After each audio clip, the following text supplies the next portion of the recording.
भगवंत कथा को सुनने के लिए दूर दूर से लोग आ रहे हैं, पास के भी लोग हैं, कुछ श्रद्धालुगण हैं, कुछ पहली बार आए हैं, कुछ वैज्ञानिक लोग भी बैठे हैं, कुछ महाज्ञानी लोग भी कथा सुनने के लिए आते हैं।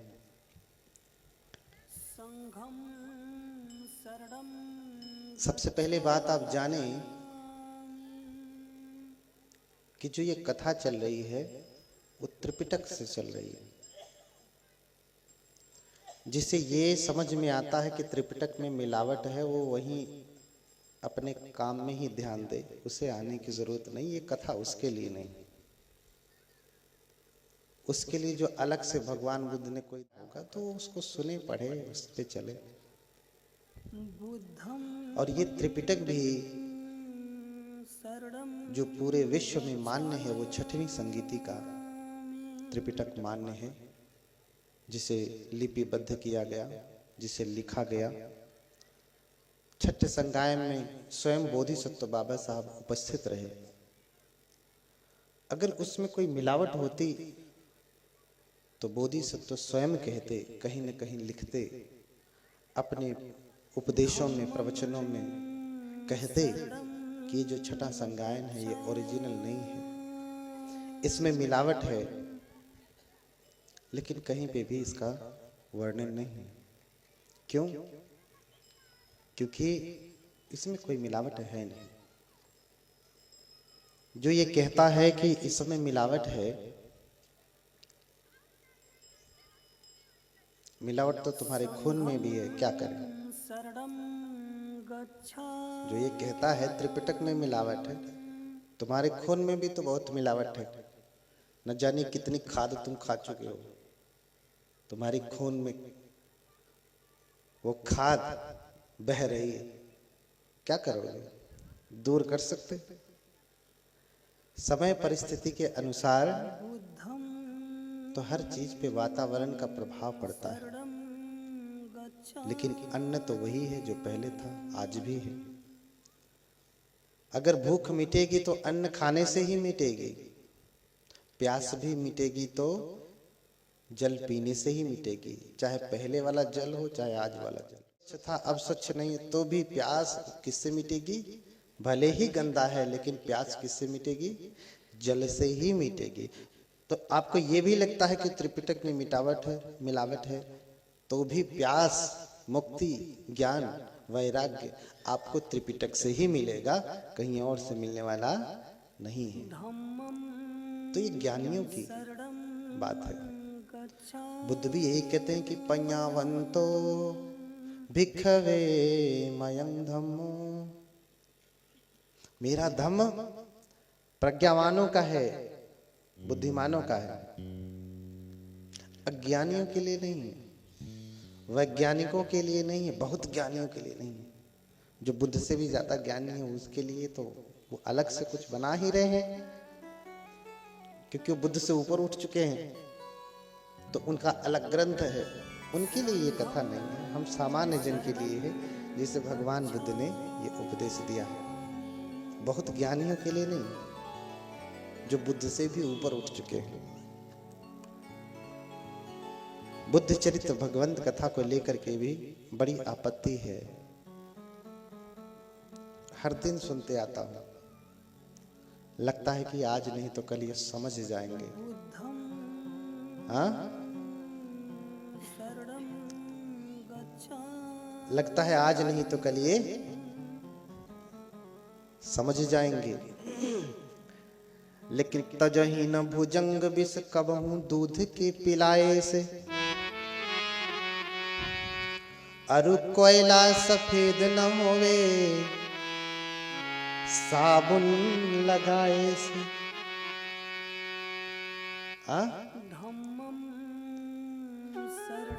सांप को दूध पिलाते हैं तो क्या विष खत्म हो जाता है?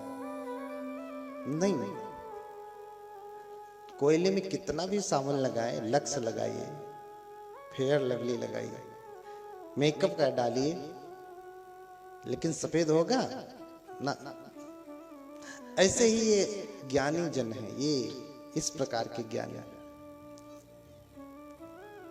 बुद्ध ऐसे लोगों को कहते हैं कि असेवना च बालानम, मूर्खों की संगति नहीं करना। महामंगल सूत्र में भगवान ने 38 प्रकार के मंगल बताए। कितने प्रकार के? 38 प्रकार की महामंगल बातें बताई भगवान ने, जिसको पालन करने से मंगल ही नहीं होता है, महामंगल होता है। हाँ, तो कहा भगवान ने असेवना च बालानं पंडितानं च सेवना। बुद्ध ने क्या कहा? क्या कहा? देखिए, महामंगल सूत्र में भगवान एक तरफ बता रहे हैं कि क्या करना है और क्या नहीं करना है। एक तरफ अनुलोम है तो दूसरी तरफ प्रतिलोम है। एक तरफ अनुलोम है तो दूसरी तरफ प्रतिलोम है। जैसे आप काढ़ा पीते हैं ना, अनुलोम काढ़ा, जानते हैं अनुलोम काढ़ा? केटाबोलिक एनाबोलिक रेट को जो सही करता, उपापचय को जो ठीक करता। एक उपचय है, एक अपचय है, एक अपशिष्ट है और एक ग्राह्य है, भोज्य है। हाँ? तो भगवान कह रहे हैं कि असेवना च बालानं, मूर्खों की संगति नहीं करना। बाल का अर्थ क्या होता है? बच्चे के पास बुद्धि होती है कि मूर्ख होता है? हाँ? बच्चे के पास बुद्धि होती है कि मूर्ख होता है? अभी जब तक छोटा है तब तक वो मूर्ख ही है, बाल ही है। इसलिए मूर्खों को भगवान ने बाल कहा, इतना कड़वा भी नहीं कहा।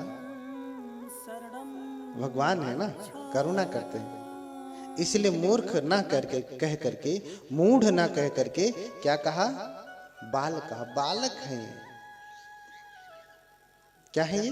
बालक है, इनके पास बुद्धि नहीं है। तो कह रहे हैं कि किसका साथ पकड़ना चाहिए, किसका सेवन करना चाहिए। तो किसका सेवन करना चाहिए और किसका नहीं करना चाहिए? कह रहे असेवना च बालानं, मूर्खों की संगति नहीं करना, उनका सेवन नहीं करना, उनके साथ नहीं रहना। और फिर दूसरी ही पद में कह रहे हैं पंडितानं च सेवना। किसकी संगति करना? पंडित की। किसकी कहा? पंडित की। पंडित,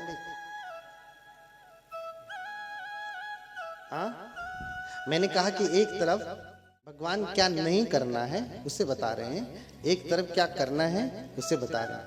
तो एक तरफ कह रहे हैं कि असेवना च बालानं, मूर्खों की संगति नहीं करना। दूसरी तरफ क्या कह रहे हैं? पंडितानं च सेवना। अच्छा, मूर्ख का विलोम क्या होता है? अपोजिट, एंटोनिम क्या होता है? मूर्ख का विलोम क्या होगा? विद्वान, जिसे कहा पंडित। पाली में पंडित का अर्थ होता है विद्वान।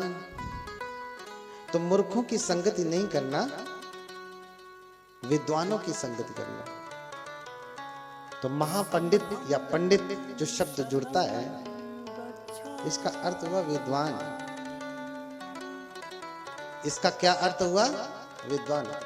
और जो व्यक्ति पाली के इन शब्दों को नहीं समझ सकता कि भगवान बुद्ध पंडित कह रहे हैं,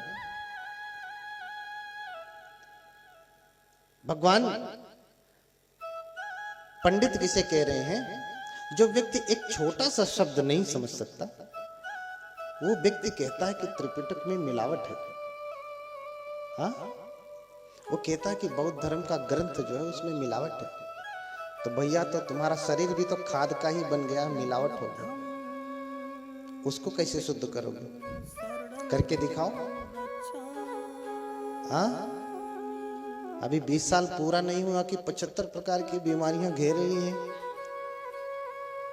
पहले तो लोग जानते भी नहीं थे कि बीमारी क्या होती है। आज पैदा हुआ कि बीमारी घेर लेती, क्योंकि कितनी मिलावट है तुम्हारे भीतर, और जो दवाई खा रहे हैं उसमें भी मिलावट है। लेकिन कोई और उपाय है दुख से निकलने का? दवाई तो वही खाना है ना जो अवेलेबल है, अभी उपलब्ध है।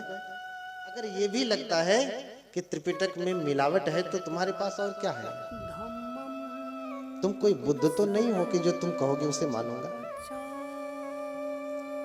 तुम कोई बुद्ध नहीं हो, तुम कोई अरहत नहीं हो, तुम कोई बोधिसत्व नहीं हो जो तुम बना दोगे, नया बना दोगे, आचार संहिता बना दोगे तो उसे सुन लूंगा, मान लूंगा। बहुत सारे लोग नया नया आचार संहिता बना रहे हैं। हाँ, ये लोग नहीं पंडित हैं। भगवान इसे पंडित नहीं कहते। तो पंडित का अर्थ होता है ज्ञानी। भगवान बुद्ध के धम्मपद में ही पंडित वग्ग है, पंडित, और दूसरा वग्ग है ब्राह्मण वग्ग। दोनों शब्द का अर्थ ही ज्ञानी होता है। दोनों शब्द का क्या अर्थ होता है? ज्ञानी। क्योंकि भगवान बुद्ध के धर्म में कोई जन्म से ब्राह्मण नहीं होता है, कर्म से ब्राह्मण होता है। बुद्ध भी ब्राह्मण है। जो बुद्ध की शिक्षाओं पे चलता है वो ब्राह्मण पुत्र है, ब्राह्मण है। वो क्या है? ब्राह्मण। इसलिए बार बार आप एक गाथा उच्चारित करते हैं, वैज्ञानिक लोग ज्यादा उच्चारित करते हैं, क्योंकि पूरे त्रिपिटक में उनके जो काम की चीज है वही वो निकालते हैं, बाकी मिलावट हो जाती है। इनको पूरा पता है, 100 श्लोक में से एक निकाल लेंगे, इसमें मिलावट नहीं, बाकी में सब है। इनके पास इतनी बड़ी टेक्नोलॉजी आ गई है, इतना बड़ा ज्ञान या अर्हत हो गए हैं कि ये इतना जान लेते हैं कि इतना मिलावट है, इतना नहीं। ऐसे ऐसे तो विद्वान नहीं, ऐसे ऐसे विद्वान नहीं। वसल सूत्र का एक श्लोक है, एक गाथा है, अक्सर लोग उच्चारित करते हैं। क्या है श्लोक में? क्या है गाथा? न जच्चा होति वसलो, न जच्चा होति ब्राह्मणो, कम्मुना वसलो होति, कम्मुना होति ब्राह्मणो। क्या कह रहे हैं भगवान? मैंने उस दिन भी पूछा था कि क्या भगवान ने ऐसा माना है कि जन्म से कोई ब्राह्मण है या जन्म से कोई शूद्र है? ऐसा माना है भगवान ने? या भगवान ने ऐसा माना है कि सभी लोग बराबर हैं?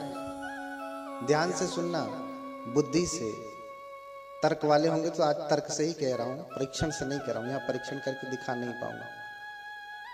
बुद्ध का धर्म तर्क पे चलने वाला नहीं, परीक्षण पे चलने वाला, प्रयोगवादी। यही बस को आओ, इसे प्रयोग करके देखो, प्रैक्टिकल करके देखो, तर्क करके ना देखो, क्योंकि तर्क करके कुछ भी नहीं प्राप्त कर सकते। क्या प्राप्त कर सकते? पानी का सूत्र क्या है? H2O ना। हाइड्रोजन का 2 अणु है, ऑक्सीजन का 1 अणु है। जान गए ना पूरा?